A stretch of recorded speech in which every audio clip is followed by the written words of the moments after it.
Hola, ¿qué tal? Qué gusto, soy María Scherer y como usted sabe, hace un par de días hubo elecciones en 6 estados de la República. Sobre eso, sobre lo que pasa después de estas elecciones, vamos a hablar con Jorge Buendía, él es encuestador. Jorge, gustazo tenerte aquí platicando para ¿Cómo Latinos. estás, María? Feliz de la vida de acompañarte. Jorge, a ver, creo que hay que hacer a un lado los discursos y los dichos postelectorales, muy autocomplacientes siempre de un lado como del otro. Y déjame preguntártelo así. Si tú fueras a darle un consejo a Mario Delgado, después de lo que pasó el domingo y de cara a 2023 y 2024, ¿qué le dirías? Bueno, en términos generales, le fue muy bien a él, ¿no? Quizá la parte más complicada fue Durango, ¿no? Durango no solamente lo perdió Morena, sino que además eh, hubo disputas internas, ¿no? Quien ganó la encuesta, quien quedó en primer lugar por el tema de género, la paridad de género, no resultó elegido y pues manifestó su inconformidad de mil maneras, ¿no? Ujú. Yo creo que ahí hay un tema, sobre todo en las reglas de cómo se elige en paridad de género, que es un problema que atañe a todos los partidos, Ujú. ¿no? Porque puede haber un mecanismo como las encuestas o una elección primaria, pero la ley te dice que aunque tú hayas ganado una elección primaria, pues por paridad de género no puede ser. Ahí yo creo que a Morena como a otros partidos les convendría mucho tener muy claras las reglas de qué es lo que se va a hacer para que no haya estas inconformidades. En el caso de Morena, pues ocurrió también que se inconformó la senadora Susana Harp, porque ella era quien demandaba, ¿no? Entonces es un tema, digamos, que siempre es bueno establecer ex ante. Pero tendrían que ser más estratégicos, ¿no? Porque mencionas Oaxaca, ¿no? Donde la elección fue muy abierta y a lo mejor era estratégicamente mejor para Morena en su momento haber puesto como candidata a Susana Harp en Oaxaca y no atender el asunto paritario en Durango. Sí, sin duda, pero a eso me refiero con las reglas, que las reglas estén claras, cuáles son los pasos que hay que seguir, porque siempre la certidumbre ayuda mucho en estos procesos de designación. Ahora, ya prácticamente es un problema que tendrán que enfrentar en 2024. El año que entra son dos. Ujú. No hay mucha tela de dónde cortar. Exacto. Si en un lado postulas un hombre, en el otro tendrá que ser una mujer. Coahuila o Estado de México. No hay mucha tela aquí. Aquí se podía porque había 6, ¿no? Es un problema, digamos, más hacia 2024 y yo creo que es uno de los temas que particularmente a los partidos gobernantes les atañe, porque las disputas son mucho más enconadas, o si tú quieres, Tienen más que perder. hay más intereses, ¿no? Si tú ganas la nominación, la probabilidad de que tengas el triunfo es muy, muy alta. En cambio, pues cuando es un partido que está en tercer o cuarto lugar, pues realmente no hay quien se dispute las candidaturas de una manera tan fuerte como cuando vas de puntero. Si fueras a darle, Jorge, un consejo a la oposición, ¿cuál sería? Manténganse unidos, es la primera. Busquen candidatos de preferencia que hayan tenido una historia como alcaldes y que hayan terminado bien evaluados, ¿no? Las campañas hoy día son muy cortas Ujú. y al ser muy cortas muchas veces no puedes, digamos, compensar el desconocimiento de nombre que hay.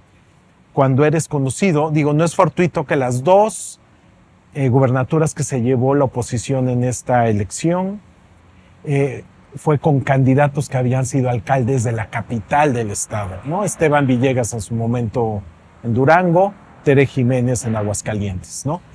Del otro lado, lo mismo en Quintana Roo, ¿no? Con Mara Así es Lezama. con Mara Lezama, ¿no? Entonces, ahora, el problema es que se vuelve un círculo vicioso. Si te barren en las elecciones locales, pues después no tienes precisamente esas figuras, ¿no? Ujú. Pero ciertamente creo que es donde pueden abrevar, ¿no? El año pasado también tuvimos las mismas experiencias con Maru Campos en Chihuahua, Ujú. ¿no? Son las grandes plataformas, como marca, los partidos de la oposición están muy lastimados, ¿no? Sus negativos superan a los positivos, por ende necesitan candidatos con un buen posicionamiento, ¿no? Porque tu producto, es decir, el candidato tiene que ser mejor que la marca. Ahora, lo que dices es particularmente complicado para un partido como Movimiento Ciudadano.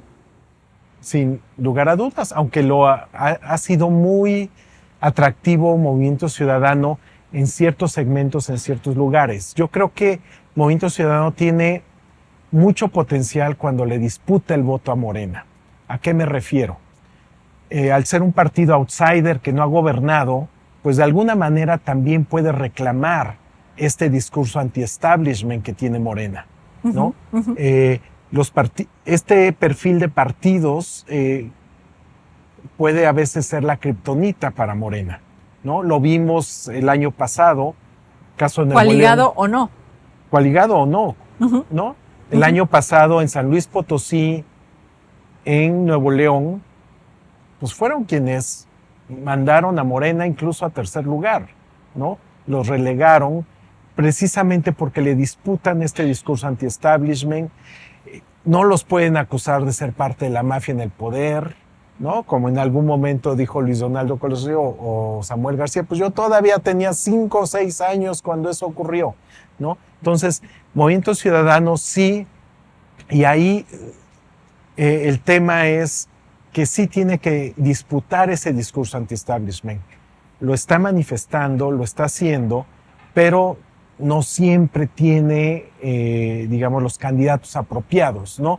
Muchas veces pareciera que a nivel local lo que está haciendo es cachar las decisiones, sobre todo de PAN-PRI, pero también de Morena, como lo vimos en el caso de Quintana Roo con José Luis Pech, ¿no? Pero en Durango postuló a Patricia Flores, ¿no? Sí. En Tamaulipas Arturo Díez, que fue un alcalde del PRI, es decir, y de ahí vienen parte de las críticas, ¿no? Muchos de los que postulas pues son expristas, expanistas, pues en principio le van a disputar el voto a estos partidos. Pero uno nuevo, como decías, pues trae un hándicap tremendo, ¿no? Y así es, ¿no? Pero Movimiento Ciudadano sí creo que un discurso anti-establishment con personajes con credibilidad o que no hayan tenido una trayectoria política propiamente, creo que le puede beneficiar mucho. En varios artículos periodísticos, Jorge, publicados en este par de días después de las elecciones, se leyó la palabra hegemonía. ¿Vamos en camino de eso o todavía estamos muy lejos? Depende de la unidad de la oposición, ¿no? ¿A qué me refiero? Cuando que la oposición unida resiste, pues. Resiste y es competitiva. O sea, compite, valga la redundancia, ¿no? Cuando no va, que son casos clarísimos, Quintana Roo, Oaxaca, bueno, las brechas son brutales. A ver, pero ¿qué hay de los casos, no? Bastante recientes todavía, en donde, por ejemplo, Chihuahua, donde el PAN gana solo. O sea, también, o Querétaro. Sí, sin duda. Tienes casos donde lo que te pueden aportar los otros partidos es muy poco. Ahí es totalmente válido tu punto. Realmente lo que te podría aportar el PAN o el PRI, pues son cifras de un dígito en algunos estados, ¿no? Por ejemplo, el PRI se fue solo en Quintana Roo y sacó 3% de los votos, ¿no? ¿Cuánto te puede aportar? Es caso por caso, pero creo que sobre todo en los estados que son más competitivos, y estoy pensando el año que entra, Estado de México y Coahuila, pues naturalmente que si van unidos sus probabilidades son mucho más altas que si van solos. A ver, fue un priista quien ganó Durango, ¿no? A pesar de todo, y a pesar de los eventos recientes, a pesar de que se cuestiona la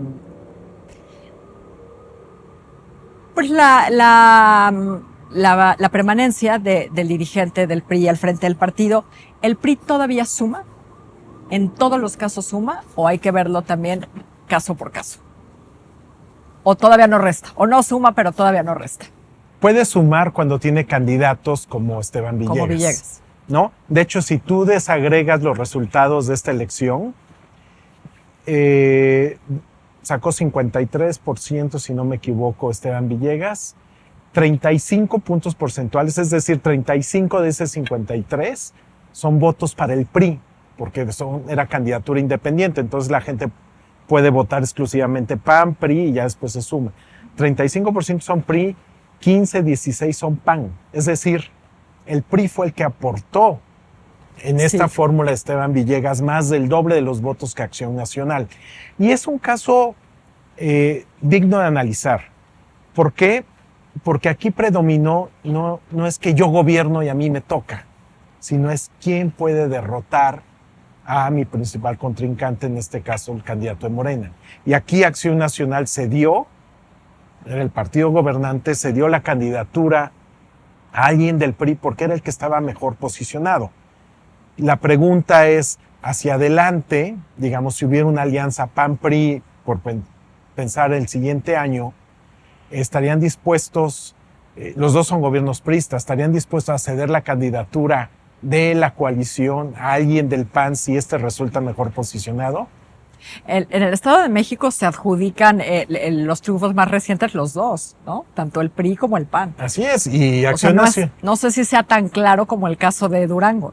Sí, y Acción Nacional tiene a alguien como Enrique Vargas, que abiertamente quiere ser candidato y candidato a una coalición. Pero ciertamente, pues el PRI es el que pone más votos, es el que gobierna el Estado, y uno pensaría a priori que difícilmente cedería la candidatura, ¿no?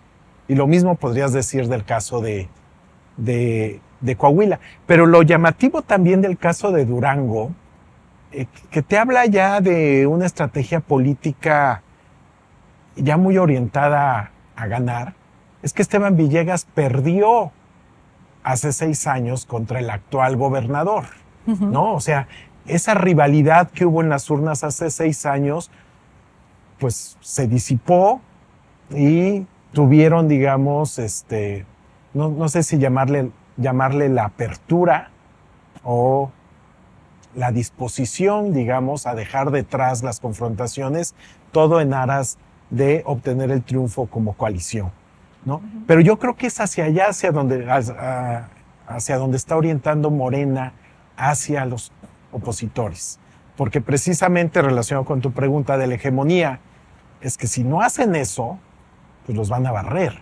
¿Por qué? Porque en un sistema como el mexicano, el ganador se lleva todo. Tú puedes ganar una gubernatura con 35% de los votos, como del Mazo. Ganó con 32, 33% de los votos y se lleva el Estado. Entonces, y Morena es el partido más grande en prácticamente todos los estados, ¿no? O en la gran mayoría de los estados. Entonces, Morena puede, incluso es un buen ejemplo. Morena el año pasado en la de diputados federales sacó 36%. Y ve cómo está arrasando en muchos estados. Entonces, no necesita ser incluso un partido hegemónico, sino el partido más grande a nivel nacional para llevarte infinidad de posiciones. Y ahí está el reto estratégico para la oposición. La pregunta es si el ejemplo de Durango va a permear o vayan a decir, pues yo soy el que gobierno, me quedo con esto, ¿no? A diferencia de este año o el pasado, pues hay menos fichas para repartir. Sí, el año que no, y justo por lo que decías, porque después escuchas, ¿no? O lees que en términos de, o al interior de la alianza se habla de un partido que lleva mano, ¿no? O que si el PAN lleva mano porque gobierna más estados, eso es absolutamente irrelevante. Efectivamente, porque si no tienes el candidato, ¿qué significa llevar mano? ¿No? Si el otro candidato puede ganar. Incluso Nuevo León es un ejemplo de eso. Movimiento Ciudadano no se sumó a la alianza. Tú recordarás que hubo mucha discusión, mucha presión de PAN y Movimiento Ciudadano, que si se aliaban, que si no se aliaban con Luis Donaldo Colosio. Se fueron por la libre, pero Movimiento Ciudadano resulta que en Samuel García tenía un buen contendiente, ¿no? Entonces, cuando estás con esto de que llevo mano, no llevo mano, pero tienes un buen candidato, quien tiene el mejor candidato, pues se puede ir por la libre y lo puede ganar, porque precisamente estas reglas de que el ganador se lleva todo, pues puedes ganar con un buen candidato con 35% de los votos y se fracciona en 3 polos, pues la puedes ganar. Jorge, Morena ya gobierna en una veintena de estados, puede sumar uno o dos más en el mejor de los escenarios el año que viene. ¿Esto es solamente una ventaja? ¿Hará que le cueste menos trabajo ganar en 2024 o no necesariamente? Es una ventaja en términos de que eso debilita a la oposición, ¿no? Tendrá una oposición mucho más débil porque tendrá menos puestos de elección, digamos, o una clase política, para ponerlo en términos históricos, una caballada más flaca, ¿no? La clase política de la oposición estará más flaca al estar en la oposición. Pero también puede ser una desventaja en un contexto de descontento, de estancamiento económico, de inflación, porque la gente claramente puede responsabilizar a Morena, porque es el que gobierna en todos lados o en la gran mayoría de los lados, de lo que le está pasando, ¿no? No será tan fácil decir, bueno, es que el gobierno estatal no coopera, ¿no? O esta es responsabilidad del gobierno estatal. Ese si es parte gobierna del... tu municipio, tu estado, no hay a Pues dónde claro, más voltear a ver. no tienes para dónde irte. Entonces, ese es un riesgo, y el riesgo es precisamente de que estamos en una situación de estancamiento económico con crecientes índices de violencia, ¿no? Entonces, ahí sí pudiera ser un riesgo para Morena. Además, ya tendrá el efecto acumulado de gobernar a nivel federal, pues en 2024, 6 años, y en muchos estados. Y al menos por lo que se sabe, muchos gobiernos estatales de Morena no han resultado tan populares como el gobierno federal, ¿no? La gente es mucho más crítica. Aunado a esto a la vida después de Andrés Manuel López Obrador, ¿no? Porque la ciudadanía tiene muy claro que está eligiendo un gobierno al futuro, ¿no? Tenemos infinidad de casos donde la aprobación de un gobernante saliente o del presidente pues no se traduce en mayores votos para su partido. De hecho, Zedillo, siendo niveles cercanos al 70%, pierde su partido. Lo mismo pasa con Calderón. Entonces, hay muchos casos donde no se transfiere la popularidad. Y yo creo que ese es parte del reto para Morena. Jorge, qué bueno que viniste aquí a Latinos. Te agradezco mucho la invitación. No, hombre, al contrario. Gracias como siempre a ustedes. Aquí nos vemos la próxima semana. Soy María Scherer y le agradezco de nuevo haber estado aquí con nosotros.